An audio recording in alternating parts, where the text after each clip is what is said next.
Primeiro, meu boa noite aos nossos participantes da roda hoje, começando por Daniel Hittner, lá em Brasília. Boa noite, Daniel Hittner. Estamos com Thaís Herédia, em Buenos Aires. Agora ela saiu da rua, né, Thaís? Tá frio? Tá frio hoje, tá frio aqui, mas para despedida aqui da cobertura especial, eu vim para o mesmo lugar que eu estava na primeira noite, William. Tá parecendo superstição. E temos como terceiro, agora, meus agradecimentos especiais ao professor Alberto Pfeiffer, que coordena o Grupo de Análise de Estratégia Internacional da USP. Alberto Pfeiffer, obrigado pela disposição em participar. E o nosso Lourival Santana, o incansável, conosco aqui, à direita minha na bancada. O resultado do primeiro turno das eleições presidenciais, com a vitória preliminar de Sérgio Massa, até aqui o ministro da Economia, evidencia peronismo vivo na Argentina, mas ele precisará de mais votos do que ele obteve do seu eleitorado cativo para continuar na Casa Rosada. Vamos acompanhar. O trunfo de Massa no primeiro turno foi conseguir unificar o voto do peronismo e demais partidos de esquerda. O atual ministro da Economia buscou mostrar o impacto que políticas de Estado mínimo, propostas pelo seu principal adversário, o ultraliberal Javier Milei, teriam para muitos argentinos, que por conta da grave crise econômica que o país atravessa, dependem fortemente do poder público em serviços, como saúde e educação, além de subsídios ao transporte e energia. Milei, que havia sido vencedor das prévias, e os outros candidatos da direita, Patrícia Bullrich e Juan Schiaretti, disputaram a mesma base de eleitores, o que fragmentou a votação. Para confirmar a vitória em 19 de novembro, Massa precisa convencer os argentinos de que é capaz de resolver a situação financeira do país, enquanto já é o ministro responsável por isso e vem entregando uma inflação de quase 140% ao ano. Já o candidato de oposição terá que costurar consensos após uma campanha bastante agressiva contra os demais adversários. Milei aposta também no cansaço que uma parcela da população sente em relação às forças políticas que comandam o país. Os dois disputam principalmente os votos da terceira colocada, Patrícia Bullrich, que foi a preferida de quase 24% dos argentinos. No discurso após a derrota, Patrícia fez críticas indiretas a Massa, dizendo que nunca estaria ao lado do populismo. Bullrich também tem dificuldades para apoiar diretamente Milei, por conta dos ataques sofridos durante a campanha. Há um ponto essencial para a gente prestar atenção nas eleições argentinas, que é o seguinte: as províncias, os estados, é muito comparável ao Brasil nesse sentido, tem um peso político importante. E aí é necessário a gente dar uma espiada no comportamento do Massa nas primárias e agora nas províncias nesse primeiro turno. Daniel Hittner tem um material e preparou para nós. Daniel, contigo. Vamos lá, William. O que eu queria mostrar aqui, com a ajuda da nossa Fernanda, nossa editora, que preparou dois mapas importantes, é, primeiro, como houve um encolhimento de Javier Milei entre as primárias celebradas em 13 de agosto e o primeiro turno ontem. Milei era encarado no início como um fenômeno restrito ali aos centros urbanos, a Buenos Aires principalmente, e surpreendeu muito nas primárias porque virou um fenômeno nacional, desde a Terra do Fogo, lá embaixo, Ushuaia, Terra do Fogo, até as províncias do norte da Argentina. Ele ganhou em 16 das 23 províncias. E agora o que aconteceu no primeiro turno? Embora Milei tenha mantido vitórias importantes nas províncias de Córdoba, Santa Fé, Mendoza, ele perdeu em várias províncias onde ganhava nas primárias. Venceu, no final das contas, em 10 das 23. Outro fenômeno que a gente gostaria de ressaltar aqui em um outro mapa, Fernanda, por favor, é o resultado das eleições legislativas. Câmara e Senado tiveram uma renovação parcial neste domingo. Na Câmara são 257 cadeiras que normalmente ficam muito divididas ali entre o peronismo e o não peronismo.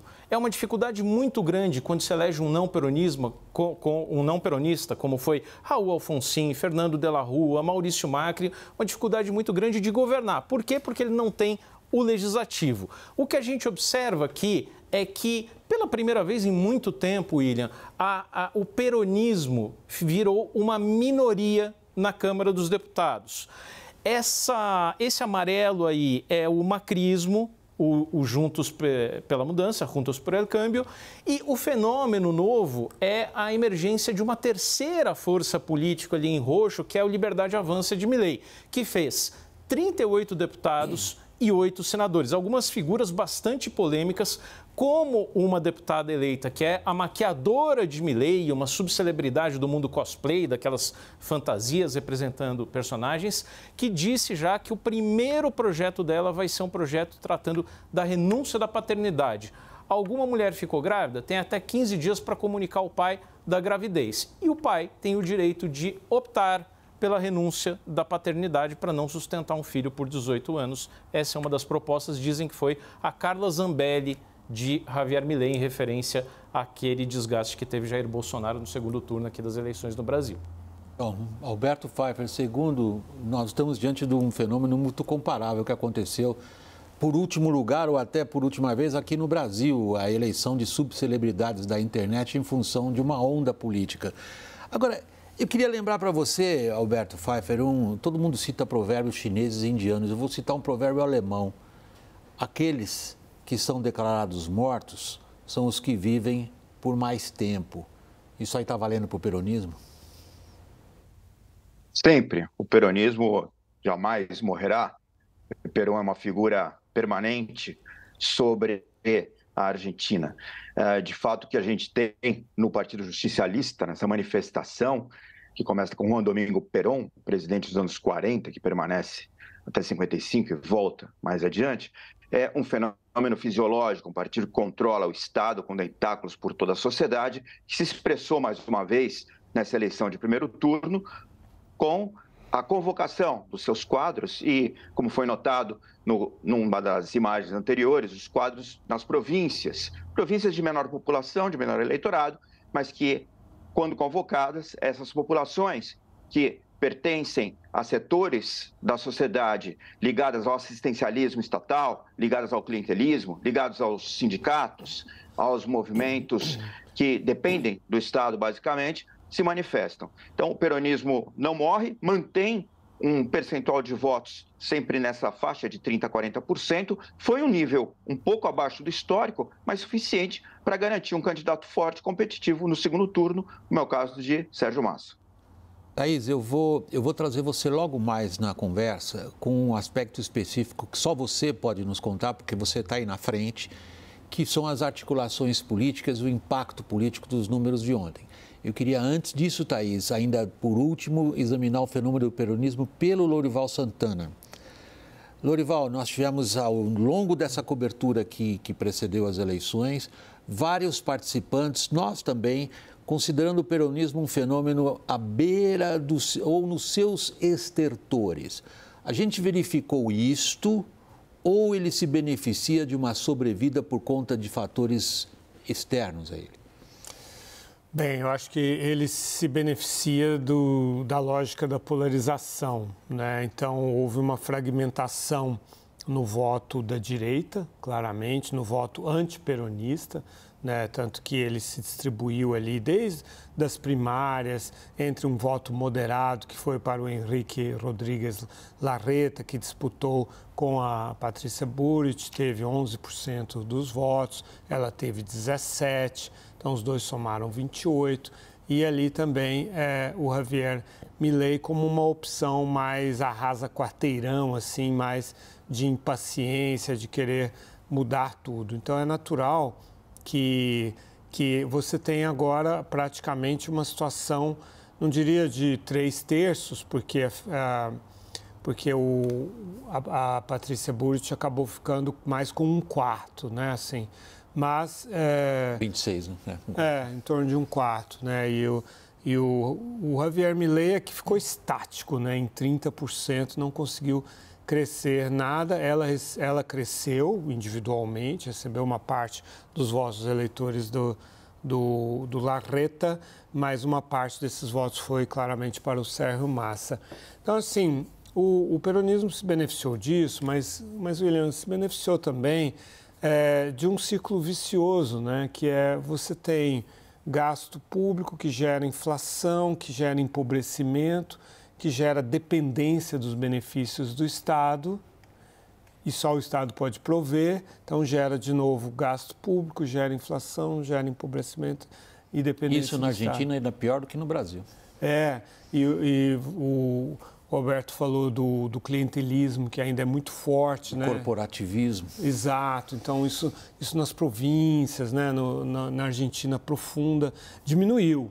Assim, sofreu um baque, né? Mas algumas famílias importantes, dinastias não perduraram. Mas ainda é forte. Acho que tudo isso ajudou o Massa. Mas eu não sei se ele não atingiu o teto dele. Vamos ver.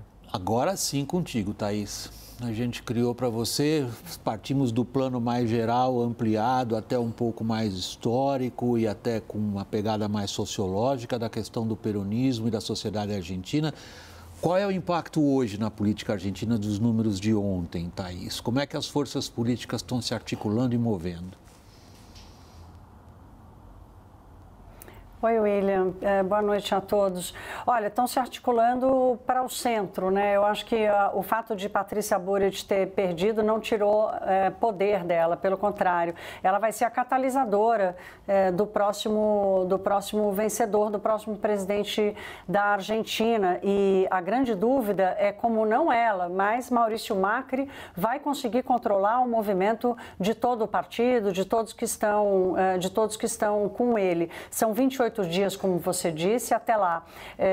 Sérgio Massa mostrou disponibilidade para continuar tomando medidas. Hoje ele anunciou uma medida para aliviar um pouco a vida dos exportadores, ao mesmo tempo que garante alguma entrada de dólares para o Banco Central. O dólar blue hoje aqui disparou mais de 20%, a bolsa caiu muito.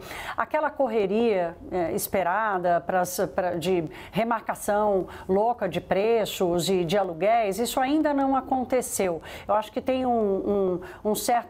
a surpresa com a vitória do Massa fez os cidadãos também pararem um pouco para pensar o que eles querem. Agora, acho que tem um fator político aqui importante. Hoje eu sentei com alguns cientistas políticos e consultores que atuam aqui na Argentina para tirar um pouco esse termômetro e eu percebi, William, que eu até falei disso mais cedo com o Lorival, que tem um ponto aqui que é o do chamado estelionato eleitoral, que é muito difícil que Sérgio Massa ou Javier Milei não acabem cometendo um estelionato eleitoral depois que se conseguirem ser eleitos. Massa, por prometer a continuidade desses benefícios todos, quer dizer, é uma dependência, como o Lorival colocou aqui, é um vício, e no Brasil é diferente, porque o Brasil conseguiu ter uma moeda antes de fazer uma piora absurda das suas contas públicas. A Argentina já não tem moeda há muitos anos, então Massa inescapavelmente vai precisar cometer um estelionato eleitoral, porque se ele não fizer reformas, se ele fizer, por exemplo, o timing que Maurício Macri quis para fazer as reformas e cancelamento de subsídios, ele começou esse programa, Maurício Macri, e de repente botou o pé no freio, com medo da impopularidade. Então, Sérgio Massa vai cometer esse estelionato. E pelo lado do Milei, a mesma coisa. Quer dizer, ontem mesmo ele já moderou a fala dele, ele deu uma entrevista exclusiva ao La Nación, que foi publicada agora há pouco, estava lendo aqui um pouco antes da gente entrar no ar, também com um tom mais moderado, dizendo que quer conversar com Maurício Macri, quer conversar com Patrícia Bullrich, citando a quantidade de benefícios que Sérgio Massa lançou mão para ser candidato, para sair vitorioso no primeiro turno. Então, acho que a grande questão aqui, o Welber Barral, que é um consultor, trabalhou com comércio exterior no governo no Brasil e agora mora na Argentina, ele acha que até o final do ano, por exemplo, dificilmente alguma coisa vai acontecer. A Argentina vai continuar vivendo de gargalos e algum respiro dependente das decisões de Sérgio Massa. E a política, ela vai se mover em torno, através da catalisação de Patrícia Bullrich sendo esse fenômeno e essa persona catalisadora dos votos, e os dois tateando os seus limites entre as promessas e aquilo que representam e a necessidade que tem para ganhar mais votos e conquistar a presidência. Pessoal, a Thaís jogou nossa atenção e o nosso horizonte para o que é possível, o que conseguirá ser feito na economia argentina dado as circunstâncias, dados os fatos da realidade. Eu vou ser o chato, Thaís, e vou voltar um pouquinho para trás do horizonte que você jogou e inicialmente submeter ao Daniel e ao Alberto Pfeiffer a seguinte indagação. Massa ganhou o jogo? Em outras palavras, refazendo a pergunta pelo outro lado, Daniel, as forças que saíram em segundo e terceiro, de fato, que capacidade elas têm de se organizarem para derrotar quem saiu em primeiro no primeiro turno? Veja, eu acho que não é só uma questão da gente analisar a segunda e a terceira força. O Massa saiu desse primeiro turno com uns 36% dos votos. Tem dois candidatos menores ali que terminaram em quarto e em quinto, que reúnem 9, 10% da votação total. São um peronista dissidente, então há uma tendência muito maior de seus eleitores migrarem para Sérgio Massa do que para Javier Milei, e uma candidata da esquerda radical, que muito provavelmente terá seus eleitores migrando para o Massa e não para o Milei. Ainda assim, Massa precisa beliscar ali um terço, um quarto dos votos da Patrícia Bullrich, por isso um grande desafio de falar com esses eleitores que estão mais inclinados para a direita. Eu preferiria, se estivesse na condição de marqueteiro ou estrategista de campanha, eu preferiria estar na condição hoje de estrategista do Massa do que de estrategista do Milei. Acho que é mais desafiador o cenário para o Milei.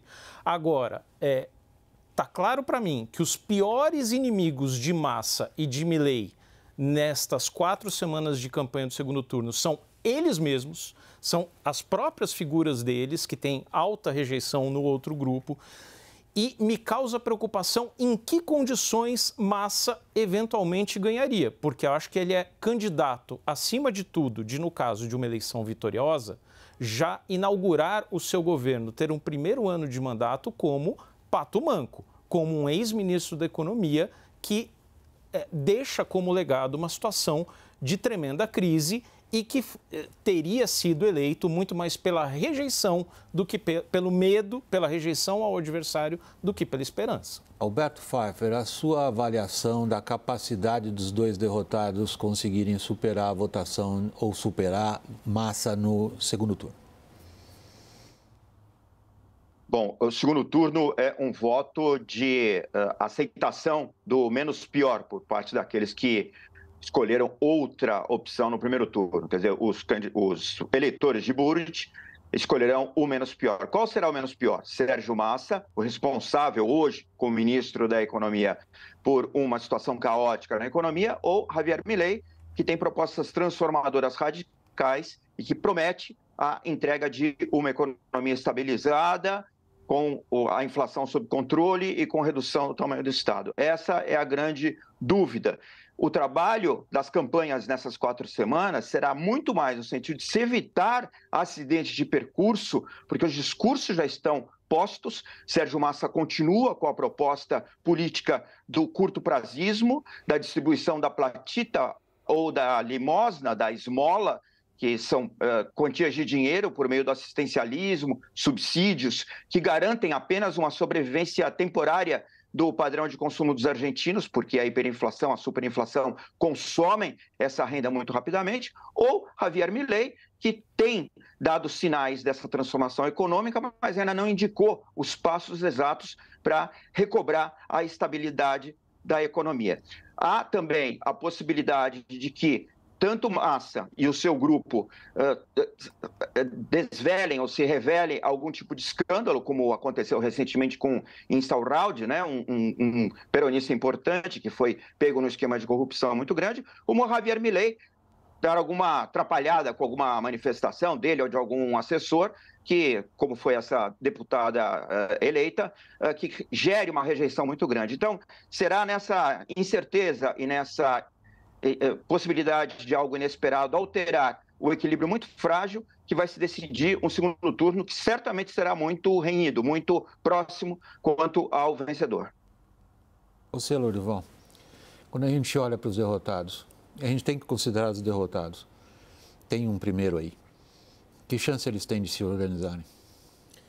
Existe uma divisão, né, nessa coligação Juntos pela Mudança, né? Tem a proposta republicana, que é liderada pelo Maurício Macri, o ex-presidente, e que vai em peso, em bloco, apoiando o Javier Milei, né? E é a tendência, quer dizer, a Patrícia Bullrich talvez não vá se pronunciar, não vá declarar apoio, mas essa é a tendência que ela representa também nessas eleições. E aí você tem a tradicionalíssima União Cívica Radical, né, que sempre fez oposição ao peronismo, em alguns momentos com bastante êxito, né, e que tem aí o Horácio Rodrigues Larreta e outros expoentes também, e aí eu acho que esse voto aí é que se divide, né? Esse voto moderado, que em parte, aquele voto que já iria para o Sérgio Massa, eu acredito que já foi, não sei, talvez haja abstenção aí, talvez também não queiram votar no Javier Milei, né? Então há aí uma certa nebulosidade também em relação a esse voto. Acho que o Daniel apontou muito bem aqueles candidatos menores que são de esquerda, que ajudam bastante o Sérgio Massa. Enfim, vai depender da campanha, vai depender do debate. O Sérgio Massa foi muito bem no debate, ele é habilidoso, ele é o único político experiente, né, de todos esses aí. Agora com o Javier Milei ele pode aproveitar bem a inexperiência, os exageros, as extravagâncias do Milei, que, segundo a nossa Thaís, já está mais contido, já está sentindo o perigo, né? Nossa Thaís tem a última palavra nesse segmento. É a nossa repórter, o lugar de repórter é na rua, a gente só permitiu que ela saísse da rua agora porque já está muito tarde lá. Thaís, dá uma ideia para nós, Thaís, realmente, se você quiser, bem subjetiva da sua parte, aquilo que a gente chama de impressionismo, aquela coisa que a gente sente como jornalista na rua diante de um acontecimento político dessa magnitude como uma eleição. Dá uma ideia para nós de como que você está sentindo a atmosfera. A atmosfera é ruim, viu, William? A atmosfera é de desesperança. A gente falou disso, né, da falta de esperança aqui. A atmosfera é de desesperança nos apoiadores de Milei. Ontem eu fui para o bunker dele. Tem aquela raiva que a gente percebeu na eleição passada no Brasil, mas ainda assim não é aquela raiva agressiva que a gente viu em alguns momentos no Brasil. Mas o que eu percebo é que tem muita desesperança e muita incompreensão de como as coisas vão se dar. Eu acho que esse é o ponto, né? A gente falou tanto da incerteza, da imprevisibilidade do primeiro turno, que ninguém sabia no que ia dar. Ok, agora temos Sérgio Massa e Javier Milei. E continua a imprevisibilidade, continua a incerteza. O que eu percebo é que as pessoas, eu conversei com um gestor de fundo de investimento e com um dono da mercearia que tem do lado do meu hotel, e a percepção é a mesma, de que não há previsibilidade ou compreensão de como a Argentina vai sair do buraco em que ela está. Só, a gente vai para o intervalo, a gente volta logo depois do break com as primárias com a oposição na Venezuela e o cenário para as eleições do ano que vem. Até já.